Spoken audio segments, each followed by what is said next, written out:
Namaste, Galactic family. Welcome back to the channel, guys. Gridworker family, come on into this dimension. Come on into my channel, IndigoAngel. Come on into this cosmic grid update. We have a lot to unpack and unfold in the grids.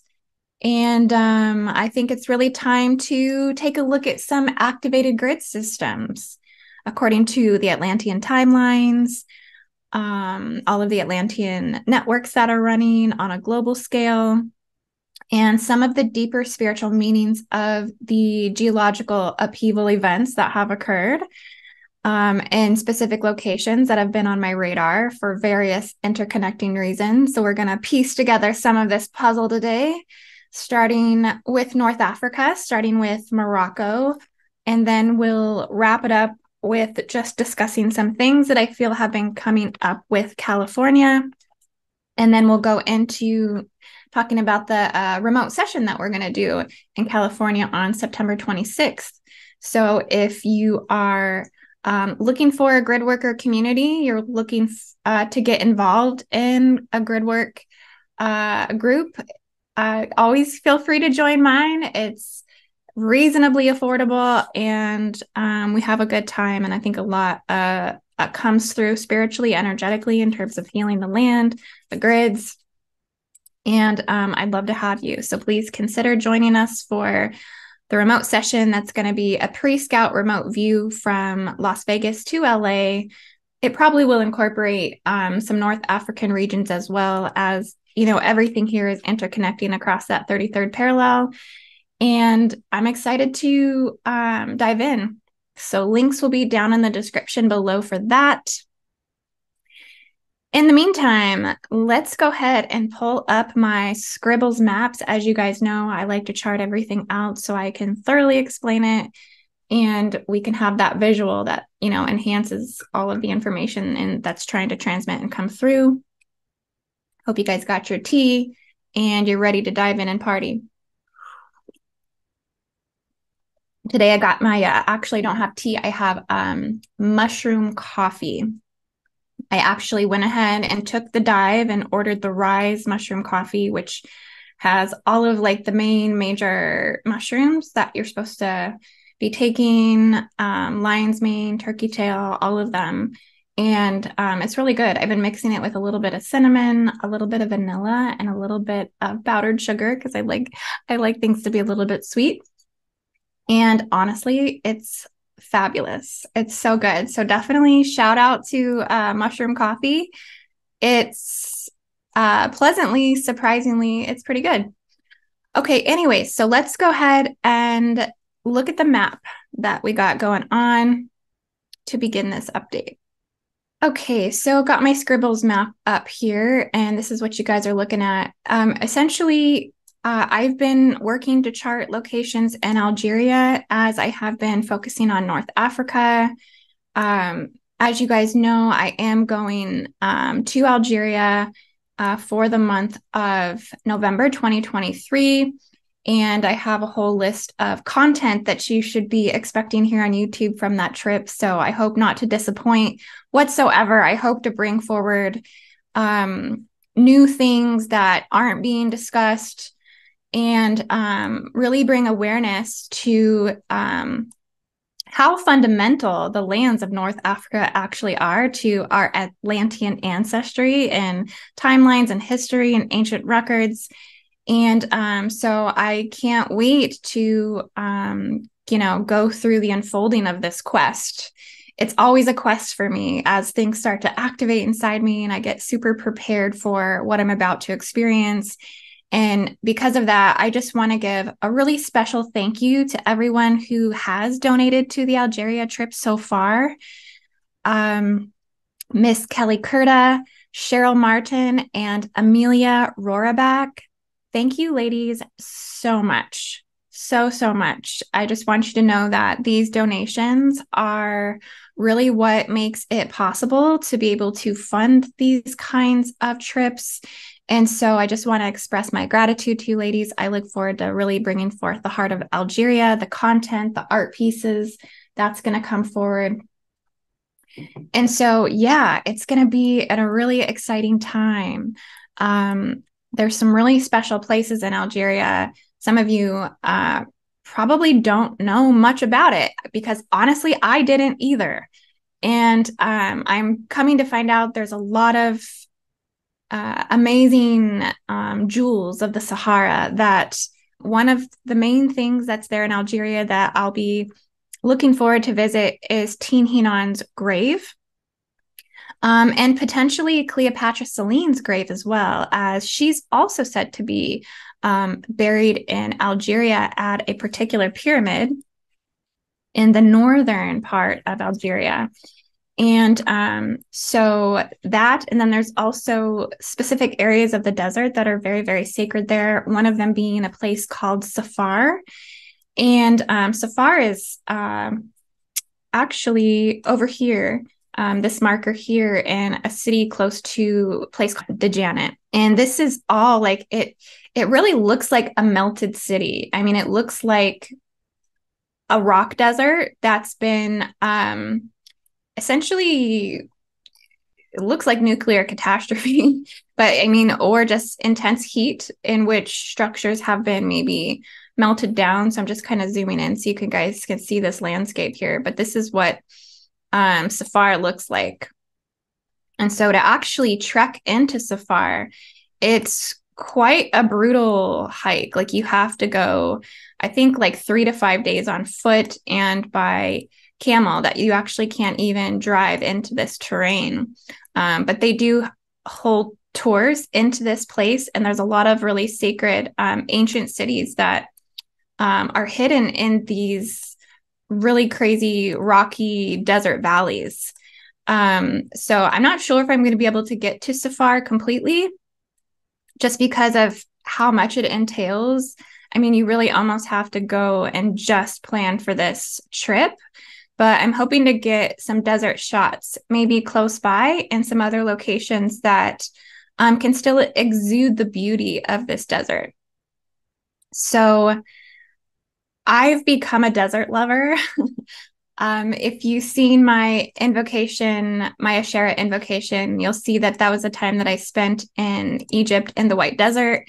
And that was just such a crazy, amazing, breathtaking trip for me. The desert is just a very magical place. There's so much activated celestial energy, godly energy in the deserts. So I'm going to kind of discuss some of that today in this Cosmic Grid update, just a little bit.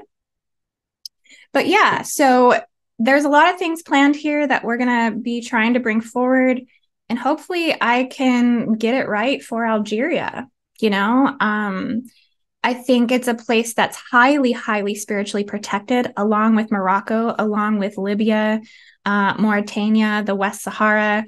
All of these lands are very protected by spirit, actually. I think more so than any of the lands on Earth. I mean, maybe Antarctica, but these, in terms of their people, in terms of their culture, in terms of the ancient bloodlines that still exist within the lands that actually uphold these timelines to these ancient cities and ancient relics and ancient tombs, that there is, I think, a very strong like security network of holding the sacred and holding what is sovereign in a precious state, so that the rest of the world isn't actually aware of the beauty that is there. So it's an interesting dynamic, and I hope to, again, be able to depict it in a way that it does everything justice, right? So overall, guys, North Africa has been heavily on the radar at this point.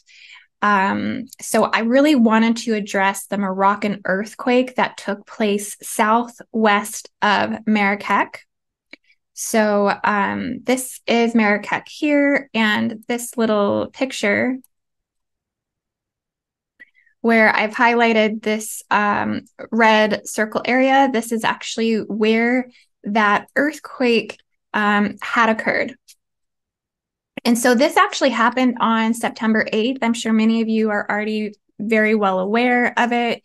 As soon as that actually happened, I received multiple messages from quite a few people asking me to look into it.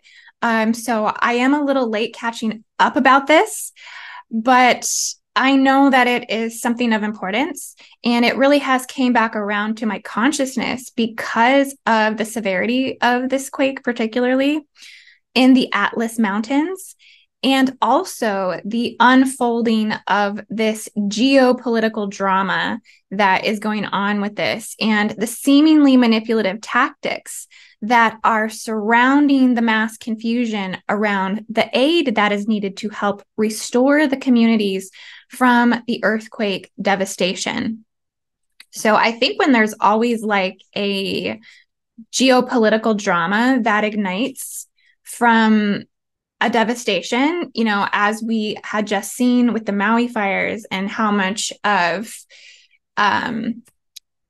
a crazy aftermath that seemed to unfold in these seismic energy waves impacting communities. I really feel like Maui and the fires there, or Lahaina, I'm sorry, that essentially that this has impacted a lot of people's soul core heart, like way more than they thought it would, right? Like there's such a ripple event.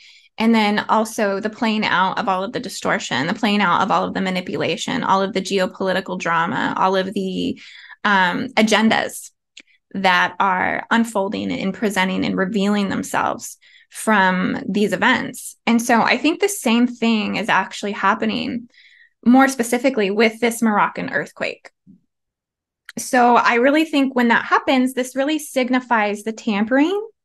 And it also signifies that strong potential and probability that there was directed energy weapons, that there is planetary modification weapon technology in place. And in this case of the earthquake, I think it's alluding to directed tectonic weapons, which we're going to get into that just a little bit, what those are. In terms of the grid work, though, I think this also signifies a lot because of the Atlas Mountains, for one. So if you look at my map here, this line here, I kind of drew it along the ridge of the Atlas Mountains, just to kind of show you guys where that ridge was. I'll actually zoom out a little bit so you can see the totality of it there across the northern part of Africa and the Mediterranean. And so this here, this is the Atlas mountain range. Now, these are the ancient mountain ranges of Atlantis. Okay, these are on the accounts of not me, but or anyone else, but these are on the accounts of Plato. These are on the accounts of Herodotus. Okay, so these run along the coast of Morocco, Algeria, and I believe that is Tunisia. But this is also running through the Straits of Gibraltar, the archaic Pillars of Hercules, to the Eye of Sahara, and hold the timeline codes and records in the Atlantean mountain grid range fields. So what are the Atlantean mountain grid range fields? Well, it's kind of like the internal holographic structure, the memory fields, the light codes.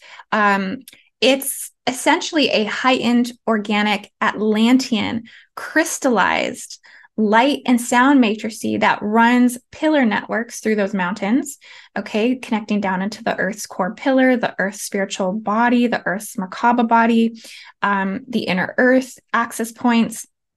And it's also running arcing stargates here, okay? It's running arcing light systems.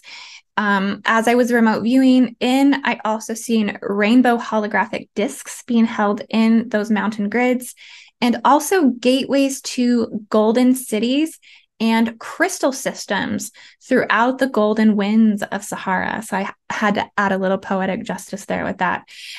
Yes, because the winds in the Sahara are golden light spirals. They're highly activated in this luminous, radiant, all life-giving energy of resurrection and renewal and peace and excitement as well. So these matrices, the organic systems here are powerful. They're beautiful. They are to be treasured. And one of the reasons, again, why I feel they actually are heightened in protection.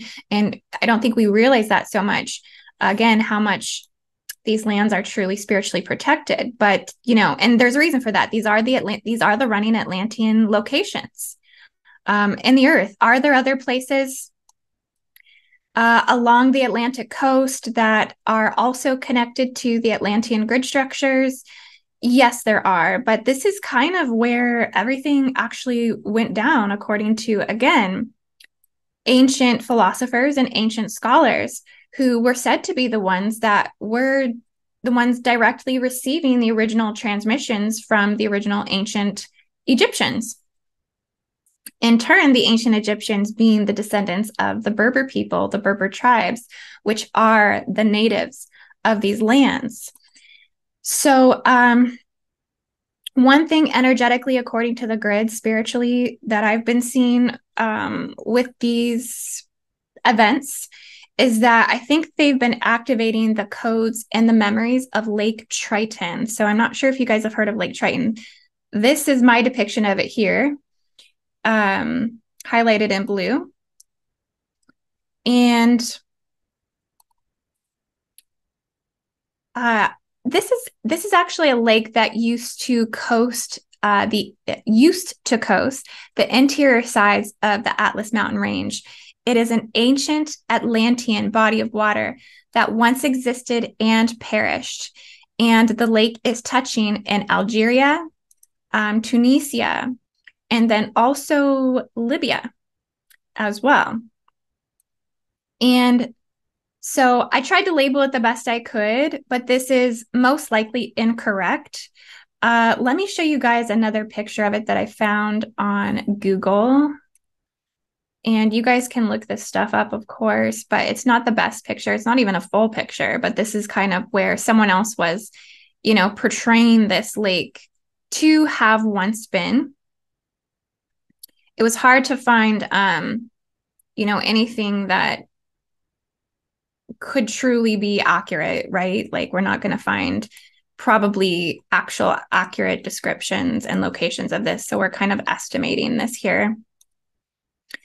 And this lake is really, really important to the foundation of Atlantean history. This is said to be the original birthplace of the goddess, the Libyan regions where the Berber goddess Neith was actually born. Like, I guess she was born in Libya alongside this Lake Triton, who is the mother goddess of Athena, Neith being the mother goddess of Athena, Medusa being the goddess in which worshipped Neith, and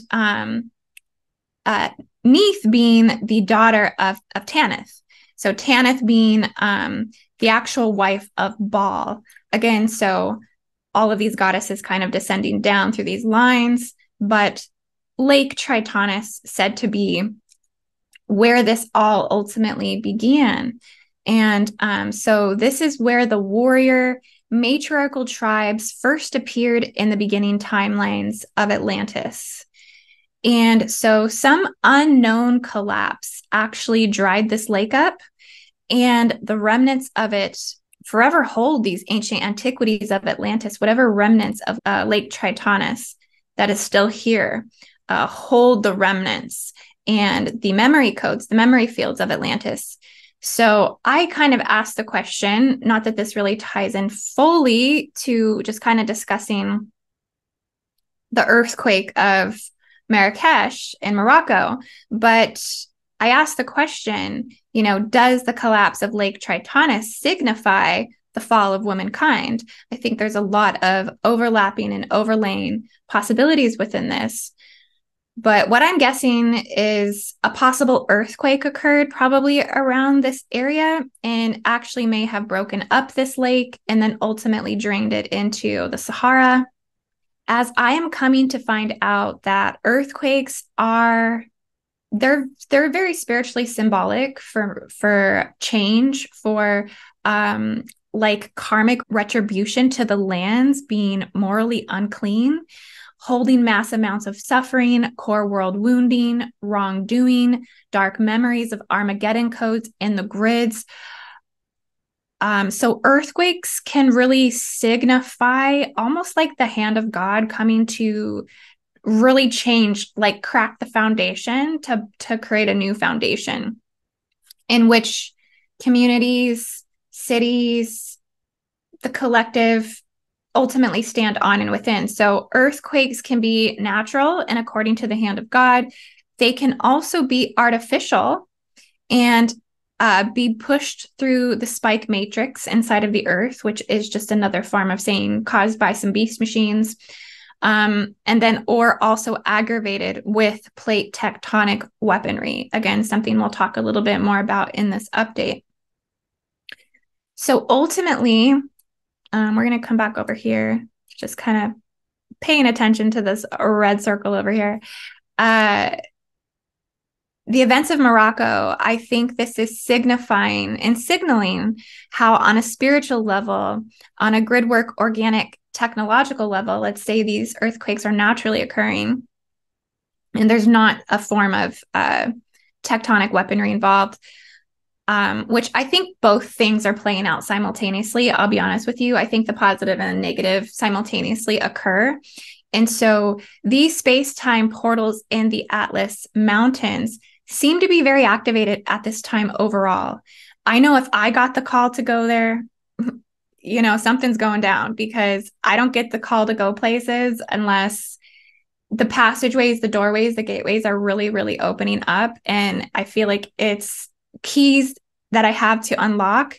That's keys that I have to be initiated by those gate systems. So I really feel that the Atlas Mountains seem to be very activated at this time. The Atlantean timelines are coming up for a deeper clearing, a deeper major planetary record release of ancient Akashic information and Ascension evolution cycles with, for, and on the behalf of humanity from the Atlantean records. And this is then heightened across the totality of the North Africas and really heightened across the Sahara overall in general. Okay, so many may be calling to actually, you know, take trips to Egypt at this time. Like the fourth planetary stargate is definitely activating, as that's kind of like the main hub, and is probably the main generator in terms of the arcing stargates across the Sahara. Now, when I talk about these arcing stargates, so I did have a vision last night in my dream as I was like waking up. Sometimes this happens for me where a lot of my global vision or even prophetic images and visions, they'll come in through the lucid, they'll come in through the dreams, they'll come in through meditation. But this one came through my dream, and it showed me actually light arcing across the entire Sahara from Safar to the Nisisanian pentagram in Algeria. So you see this little yellow light that I have bouncing across the top of the land here. So this would kind of be what this arcing light would be doing. Like this arcing light would be moving across, running in currents, expanding across the main portion of the Sahara. I've seen it mostly running through Algeria, going into Morocco in a northwest direction, as if it is bouncing off into the land and then coming back up in the high in the air. It wasn't quite reaching the firmament in my vision, but it was as if they were waving across the land, almost like the motions of the dragon's body. And so, as you know, to gain access to stargates, to gain access to the Trinity Flame and the Sapphire Diamond codes and these diamond, double diamond, star core, fire heart activations, we have to connect with the dragon's body. We have to connect with the dragon's consciousness, right? So it was almost as if it was symbolic of that. And it was a current, it was a movement, it was a flow that was, bouncing across the Sahara and running into these particular places. And so I drew it up on the map to show you guys, what that kind of looks like, a flowing golden radiant energy arcing across the purity, time, and space fields of the sacred desert. Now, not only did I see this playing out, but I also seen that there are potential underground rail systems from Atlantis running in and around and through the Atlas Mountains. So I was kind of remoting in and just seeing some underground transportation systems running through the Atlas Mountains. And so I think that there is definitely some secret stuff running up and through those mountains. And I also think that there are many opening points within the Atlas Mountains, beginning in Morocco, that, begin deep down in the valleys of the Atlas Mountains. And that, again, some of this hijacking, some of this tampering would be according to maybe trying to close those off, or even try to, again, open them up. This is very similar as to like the gateways in Mount Shasta. So in Mount Shasta, there's an inner earth passageways that the Pleiadians would access to gain access to the Agartha realms, the inner earth realms. The Atlas Mountains also may be working very similarly. And I think we disregard this a lot because, just the available information on the locations of Atlantis. But I mean, it's very clear, the Atlas Mountains.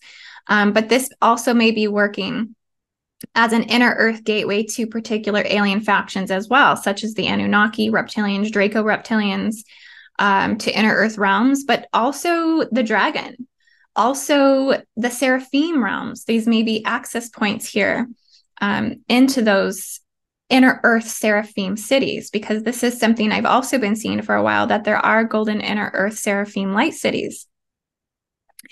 So really, just because of all this rich spiritual energy here, you would consider this North Africa region to be considered what is an ascending hub. And an ascending hub in the earth, it's not like a descending hub. And I've talked about descending hubs. I've talked about, the major cities that are in major areas of descension, which means the grids are going down into a descension where they're having very low astral experiences, underworld experiences, a lot of crime, a lot of drugs, a lot of death, a lot of harvesting of indigos and starseeds. In an ascending hub, it's going to be the opposite, right? It's going to be areas where they have higher frequency indicators. The environment actually feels positive. It feels lighter. The people seem to be kinder. The people may be smiling more loving. More love is actually outwardly shown. And the land is just alive with more nature, more spirit, more animal spirits. This was something I discussed going down to Machu Picchu, how I would hear the spirit of Mother Earth just speaking to me literally through the winds in Peru. It was that powerful. The Atlas Mountains in the North African regions are very much like this, as well as what I'm being told. I won't know for sure until I go there and get to actually absorb and integrate it all. And I look forward to sharing that with you guys. But this is where they just have more increasing stability within their culture, within their communities, and their humanitarian-based issues. And so there's maybe not necessarily as much bifurcation of timelines that are happening. And there's more actually alignment within the communities to vibrational frequency. And so it outwardly expresses itself in an ascending manner on the surface, in the cities, in the states, in the countries. I think this also ties into why these lands are protected, right? The people know that they're like, it's an inner knowing, it's an innate knowing that these are areas that shall be protected, that should be held within a stable dimensional energetic bubble or field that is creating alignment. within timelines. And so these are, as much as they may seem like a dangerous zone to outsiders, these are actually safe zones on the planet, energetically speaking, because they are anchoring a more stable and friendly and more higher positive, higher vibrational, higher frequency, 12th dimensional experience, ultimately, environmentally, economically, and politically as well. So yeah, you could see why these areas would be somewhat under attack. Like there is going to be a high level of Illuminati interest as this is, picked apart by the invaders, by the reptilians, by the negative controllers, by the cabal, by the deep, deep state's interest here. And I think you can definitely see why. So there's a lot of agendas that come along with this. And I think one of the main agendas we've talked about is forced breeder programs, hybridization programs, and also to hijack children, also to, go into all of that. And so there may be an agenda here within Morocco, within the impact of this earthquake, that they would be trying to hijack these Atlantean pure bloodline children because there is an opportunity that has presented itself. Okay, because anytime there's like mass geological upheaval, whether it's organic or inorganic, essentially the community becomes vulnerable. And again, I told you guys that these lands hold the original Berber tribes, like the original descendants, like the pure bloodline people of Atlantis are still there. They haven't left. Okay, so I just want to explain. I did receive a comment from a listener on my previous video who stated this, and I'm just going to read little inserts of the comment that she left because I was very happy that she left it. It was one that really stood out for me. But she says, I'm a Berber woman. Okay. And again, Berber lineages are the ancient bloodlines to Atlantis and ancient Egyptians, the Amazigh. And Amazigh means free men, free humans of the earth. She goes on to say, I want to say that the earthquake in Morocco recently was done on purpose. There are many evidences. It's on the news that many outsiders want to come to help, but they are trying to pick up orphans that lost their parents during this tragedy. And that is going on. What she means by outsiders is outsiders by country. So there are a few countries in particular, there's many countries, but there were a few in particular that have sent offerings to help the Moroccan people with helping them clean up the devastation. And this is a part of the geopolitical warfare that's going on. Two that offered to help were France and the United States. Both of these, which have been denied by the King of Morocco to come into the country and help with the devastation of this earthquake. So clearly, with the regard that these beings could be hijacking pure Atlantean children bloodlines, that the King of Morocco himself is potentially aware of that. And again, maybe not allowing this to happen because trying to protect these people. He says, that's why Morocco does not want to let outsiders from other countries to come help. I even have my doubts on the Willy Wonka. Okay, Willy Wonka just means the government, essentially. Atlas people, Berber people, have DNA that comes from the Atlantis time. I was in Atlas 2 months ago, and you can feel the amazing energy there. And the people are the purest souls. I have a feeling they are trying to get Loosh out of the Atlas Atlantic kids. And of course, they would want to Loosh children of these pure bloodlines. So she is basically saying that there is an agenda, that there may be an agenda to harvest children of the ancient Atlantean bloodlines. These would be very rare and special bloodlines carrying very special codes in their DNA. And so, again, if you think about it in these terms, there would be multiple agendas in which could have been premeditated or to unfold by having became weakened by geological upheaval. Again, so alluding to that this being a very directed, targeted attack on Morocco. The interesting thing with all this is that France really has been the main country trying to push themselves into Morocco to help. Why is it that France has been so pushy? I mean, they've been extremely pushy. And I do feel it is that France feels like they have some level of entitlement to North Africa. They definitely invaded Algeria. I'm not sure if Moroccan history goes into France invasions, but this has been an ongoing thing for these countries since the 17th century, the 18th century, until current times. And so there's just like, I think there is like a draconic force within France that is pushing itself into Morocco. And I get that this country is in need, and I'm sure they need a lot of help with the devastation. But, what is the interest that France really has to get in there? We have to remember France and a lot of the bloodlines that came down from France. There was a lot of hijacking around the original Essene bloodlines, the Merovingian bloodlines, the Melchizedek bloodlines. There was a lot of binding their women to forced breeder programs. And so it does allude that there is an agenda for hybridization and forced breeder programs here. I think it is a multi-leveled agenda, and not everything is very clear. But what else would they need children for, if not to satanically ritually abuse or to push through hybridization and forced breeder programs? Again, that's what the reptilians do through forced breeder programs, is they would force their DNA onto pure bloodlines to hybridize with them, basically, to either sustain their existence here and also exterminate the old bloodlines and try to take over and hijack their history and their culture and their universal tree of life ultimately. But I think, overall, Morocco is a sovereign country. It can determine what its own needs are. But I think this really goes into the longstanding tensions in their relations with France.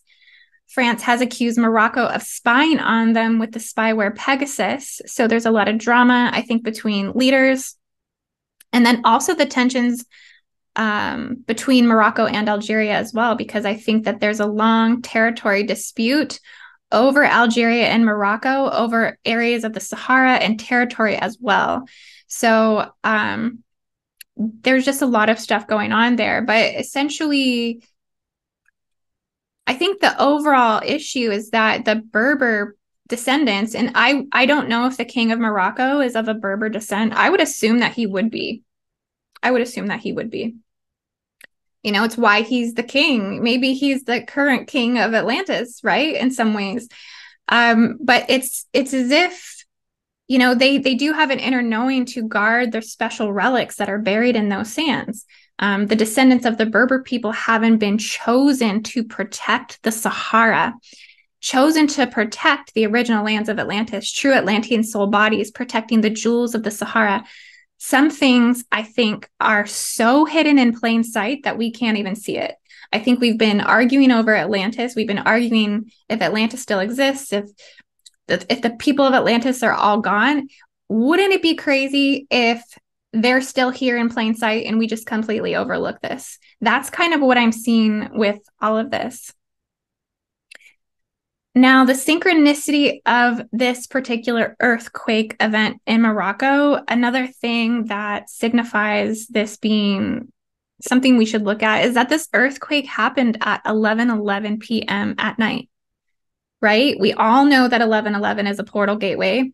It actually makes me think that a portal actually opened up in the timeline fields to the Atlas Intermountain grids when this occurred.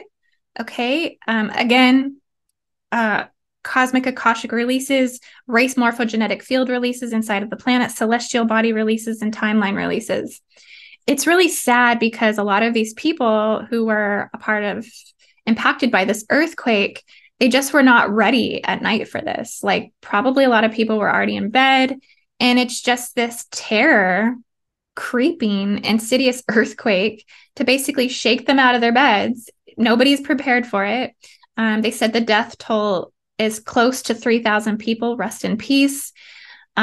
and that the quake was the strongest to hit the nation's center in more than a century, and its epicenter was not far from their popular tourist and economic hub, Marrakech. So I do think there is a possibility that we are starting to see more and more the emergence of a hyper advanced planetary modification technology, earthquake causing technologies. And anything mainstream that you're going to read on this is going to tell you that these technologies do not exist. These technologies are essentially a hoax. I want to say it's not true, that they may have this outward portrayal that there are restrictions on the dark military to create these types of technologies. But I think we all know, since like the Haiti earthquake in 2010, that we have had our awarenesses around the possibilities that these types of weapons are actually occurring, because the earthquake in Haiti really, I think, was the original like sounding of the alarm bells that they have earthquake causing weapons here on Earth. I mean, if they have a Giza Death Star, triple clock wheel running inside of the pyramids, and they're keeping this technology hidden from the mainstream to just implement attacks on the planetary fourth Stargate, hit the Giza Death Star, the Giza gears, and just direct that energy weapon wherever they see fit. This could be a part of the tectonic weaponry. So yeah, they can use this tectonic weaponry for earthquakes, volcano eruptions, seismic events, and just to hijack the Earth's natural geological processes.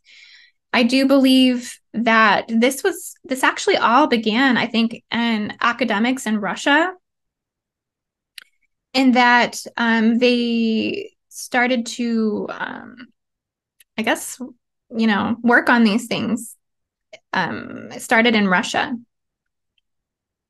And then the phenomena went to the armed forces in the United States, and from formerly the Soviet Union, the USSR. So yeah, this is just really crazy. And I don't know what these tectonic weapons would actually look like. I haven't actually looked at pictures of them or anything. There is something called an earthquake bomb, and it was something that was developed in World War II. I don't know if this had anything to do with the atomic bomb, or if this is a different type of bomb, but it came from their way of destroying very hardened targets by shaking their foundations as an earthquake would. They never intended to cause actual earthquakes, but the type of bomb that they used, they called it an earthquake bomb. So maybe they've hyper-developed this potential of an earthquake bomb as well. The one thing that I really kind of wanted to discuss overall was just like the spiritual significance of earthquakes, and how this extends deeply into prophecy. It extends deeply into biblical text as well. And I think it's because earthquakes on a spiritual level, they for some reason, similarly to like a lightning bolt, like the hand and the striking of Zeus, earthquakes also represent the hand of God. And so because of that, they also represent how the land could be holding a lot of karma. The land can be holding a lot of unresolved issues in humanity's morality and global condensation of dark acts, dark deeds, dark thoughts, dark energy. And I think clearly, to be honest, these lands of Morocco and Algeria, if that's true, within these lands, they would have a lot of massive karmic retribution to play out for the acts of Atlantis, for the fall of womankind, humankind, and mankind, in whatever form that those energies have to loop back into themselves to play out the karmic residue of Atlantis. And so ultimately, I really think these are just greater clearings of the land. But one thing that's kind of interesting to notate with this is this location here. So this is the Nisasanian pentagram. I'm going to zoom into that. I think I might have talked about it in another video. I'll probably be talking about it more as I start diving into Algeria more and more. This is actually in Algeria. So I'm going to go ahead and zoom in here. Love how it's sitting in this beautiful vein of Mother Earth. But we have to go all the way in here to see this. So clearly, this looks like a pentagram. So when we're talking about this karma that's clearing, I think a lot of the natives of this land think that they have legends that this Nisanian pentagram, what it ultimately represents, is a place of worship. It to some, and I don't know if this is coming from religious groups, but that they think it's actually a satanic temple, and that pagan witches from Morocco and pagan witches from Algeria pilgrimage to the pentagram to do voodoo, to do witchcraft, to cast spells, to do rituals. This may be true. I wouldn't doubt, any sacred, formation in the land is going to be used for spiritual work, energetically speaking. But I think it's has like a negative portrayal as well, because even on Google searches, if you look up the Nisanian pentagram, they labeled this anomaly as H666. And so it's like they're kind of really connecting it into the 666 wormholes. I know, according to the Atlantean Pylon Implant Network, this really would run also into the Falcon overlay control systems as well, and that this may be a portal coming through a black hole or a wormhole system. Now, it's interesting as well, just because, if we zoom into this pentagram, it's interesting how close this pentagram is in location to where the Moroccan earthquake occurred, right? So I'll just get my little line tool. I'll draw a line here, but you can see here, this portal passageway could be using for directed energy weapons, could be using to pull entities and beings and spirits through the black hole systems. And then they would target access points into Atlantean gateway systems in the Atlas Mountain. That is a possibility. That is a potential. It also could just be being used by extraterrestrial visitors, and that the pentagram is signifying a landing zone, or the pentagram is signifying an interdimensional vortex and gateway into the Atlantis Hall of Records. So we're kind of throwing all these things around to try to decode what's actually playing out here. But I do think that the Nisanian pentagram does place some sort of significance into the attack of the Moroccan earthquake. Another thing spiritually about earthquakes is they also represent the earth releasing seals. Again, the hand of God in biblical revelations. When we talk about where J seals originally came from the revelations in the old Hebraic Bible. And there's a chapter in Revelation 6:12. I looked it up. And it said, "And I beheld when he had opened the sixth seal, and lo, there was a great earthquake, and the sun became black as sackcloth of hair, and the moon became as blood, and the stars of the heavens fell unto the earth, even as a fig tree casteth her ultimate figs, and she is shaken of a mighty wind."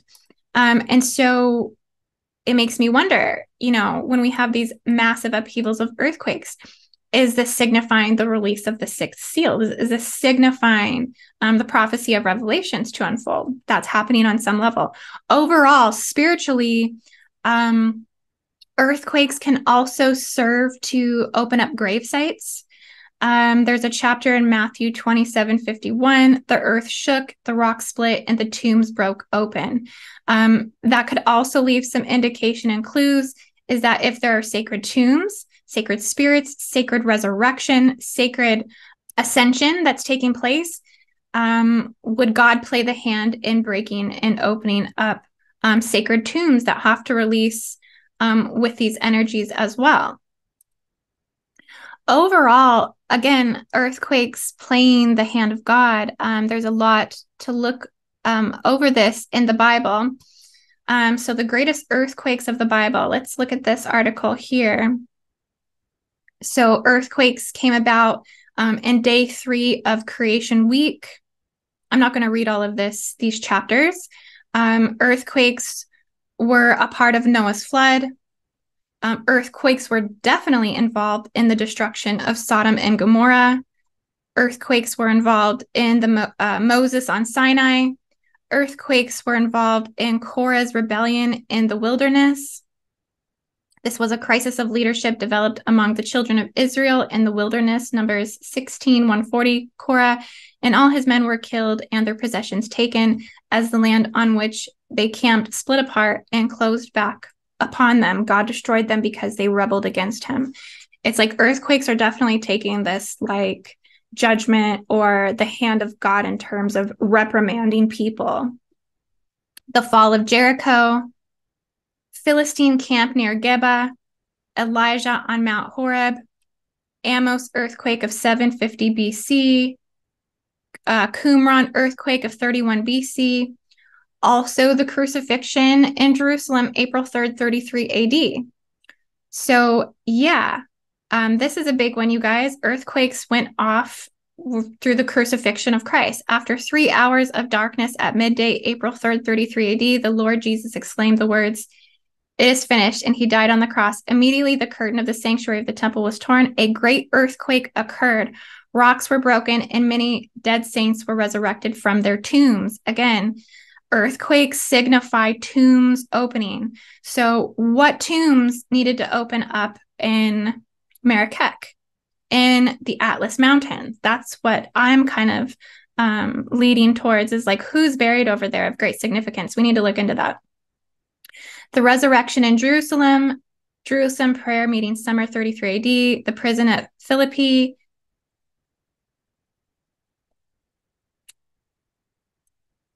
So as you guys can see, you know, earthquakes are distinctively used by God to highlight important events.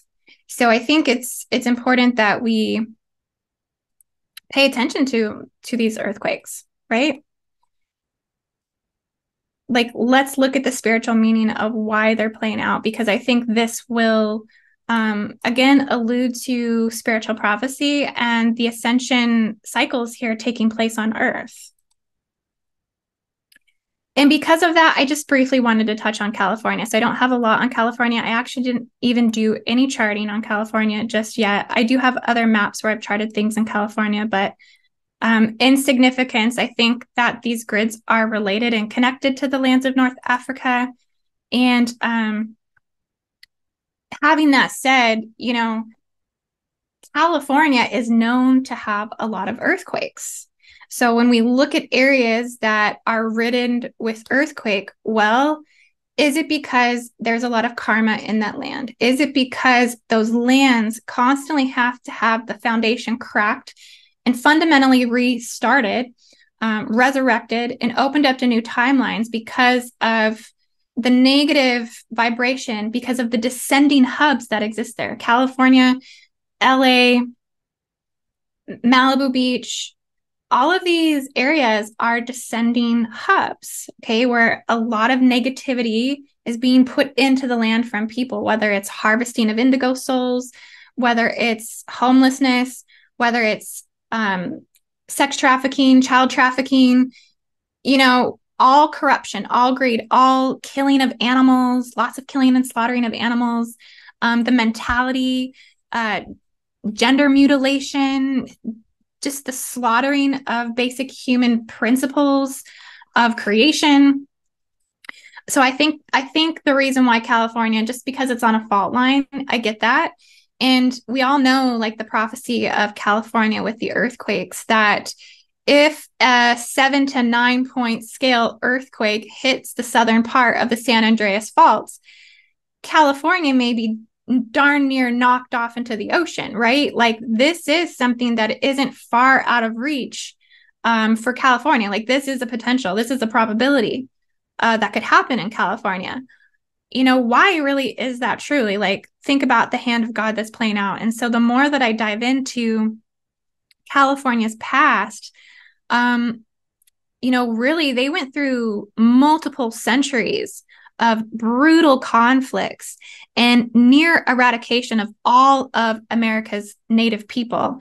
It wasn't just California, but California is really known for the gold rush that took place in 1849 through 1855 that ultimately led to the genocide of Native American population, where there was war, disease, starvation, just reduced the native population by like 300,000 slaughtered natives. And so this was a really prolonged phase of bloody conflict over the Californian lands. And I think what's coming up for me in terms of this grid work that we're going to be do there, which I really hope you guys can join me for the California grid work, this is going to be a core focus, I think, because there's a lot of trauma seeds still in the land. There's still a lot of trauma seeds in the memory fields. There's trauma seeds in the fault lines. There's trauma seeds. And this is a catastrophic core world wound in terms of the nation of the United States. You have the Trail of Tears, the Indian Removal Act, where they moved Cherokee of Southwest and they rounded them all at gunpoint, penned them in insanity camps, and transported them all to Indian Territory, where like half of them perished and died en route to all of this. So there is a lot of tribes that has suffered across the nation through forced relocation. That was called the Trail of Tears. But I don't know if people understand how deeply the gold rush, that there was the most death of our native people during that gold rush. And I think what bothers me the most, I'll be honest with you guys, what bothers me the most is they've taken the descendancy of the goddess. Okay, so when we think about the original point of North Africa, right? We think about the original point of the goddess. Okay, when we talk about Lake Tritonis, where we had the descendancy of Tanith, we had the descendancy of Neith, we had the descendancy of Athena, and Athena turning into Minerva, and Minerva being a symbol of Columbia, which is the goddess of North America. All right, so these goddess energy is being taken and it has been used for this brutal conflict in the North Americas, right? Think about that. My gosh, they have hijacked the goddesses of the North Africas to use as our nation's calling, terming it manifest destiny. Manifest destiny, this term was huge in North America. The term manifest destiny in North America is tied to this national karma that we have here in the United States from the onslaught of our natives. It's an encompassed belief of American settlers of their divine route to inhabit and civilize the whole expanse of the continent. Okay, so they had this divine sense of continental entitlement that drove mass migration westward into the gold rush. Columbia, which is a representation, I think, of the goddess Neith, of the goddess Athena, a personification of this warrior goddess that they've used to lead settlers westward, implying that settlers are bringing light to the West. But what they really brought was death, war, sickness, disease, mass ethnic cleansing, Holocaust, and genocide. And it was over the gold rush in California. Like this was like what was at the expansion of that, right? It was all here. And so there was a revolutionary war that took place called the Gold Fever, hit California in 1849 through 1896. And there was such a mass migration to the Americas. So really what we're seeing is an unfolding of that karma, not only within earthquakes, not only within the potential of this earthquake to hit the San Andreas Fault, not only within the fires that we see ravaging all over the state of California. And here's the thing, like, I don't want to because I'm sure there's a lot of Californians, there may be Californians watching today that really love California. They love their state. They love the beauty of the ocean and the beauty that California possesses. But what but what the degradation of humankind has done to the lands by installing these mass traumas.